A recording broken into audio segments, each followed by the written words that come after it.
ನಮಸ್ತೆ ಅಣ್ಣ. ನಮಸ್ಕಾರ. ಹೇಗಿದ್ದೀರಿ? ನಾನು ಆರಾಮ ಅತ್ತಿಗೆ, ನೀವು ಹೇಗಿದ್ದೀರಿ? ನಾನು ಚೆನ್ನಾಗಿದ್ದೇನೆ. ನಡಿಯಪ್ಪ ವಿನೋದ್, ರೆಡಿ ತಾನೆ? ರೀಲ್ ತಯಾರಿಸೋಣ. ಬಾ ಬಾ.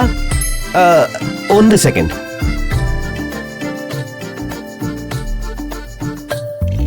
ಬಂದಿದೆ ಕಾಂಡ ಕೊರಕಕ್ಕಾಗಿ ವಿಶೇಷ ಉತ್ಪನ್ನ. ನೀವು ಯುವಕರು ಬರೀ ವಿಡಿಯೋ ಮಾಡ್ತಿರ್ತೀರಾ. ಹೊಲದಲ್ಲಿ ಕಾಂಡ ಕೊರಕ ಬಂದಿದೆ, ಬನ್ನಿ ಸ್ಪ್ರೇ ಮಾಡೋಕಿಲ್ವಾ? ಚಿಕ್ಕಪ್ಪ, ನನ್ನ ಬೆಳೆಯಂತೂ ಸುರಕ್ಷಿತವಾಗಿದೆ ಬಾಯರ್ನ ಬಿಕೋಟಾದ ಬಳಕೆಯಿಂದ. ಬಿಕೋಟ? ಹಾ, ಬಾಯರ್ನ ಒಂದು ಹೊಸ ಉತ್ಪನ್ನ ಇಬ್ಬಗೆಯ ಕಾರ್ಯಶೈಲಿಯಿಂದ ಕೆಲಸ ಮಾಡುತ್ತೆ. ಬಿಕೋಟಾ ನೀಡುತ್ತೆ ಕಾಂಡ ಕೊರಕದ ನಿಯಂತ್ರಣದ ಜೊತೆ ಹಲವು ಲಾಭ.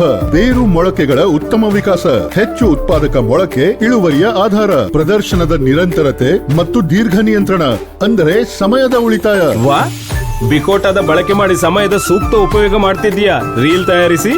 ನಿಜಕ್ಕೂ ಬಾಯರ್ನ ಬಿಕೋಟಾ ಕಾಂಡ ಕೊರಕದ ನಿಯಂತ್ರಣಕ್ಕಾಗಿ ಒಂದು ಸರ್ವಶ್ರೇಷ್ಠ ಉಪಾಯ.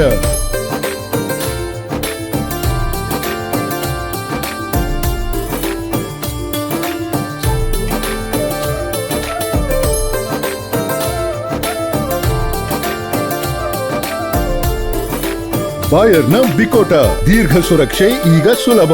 ಚಿಂತಾ ಮುಕ್ತ ಭತ್ತದ ರೈತ.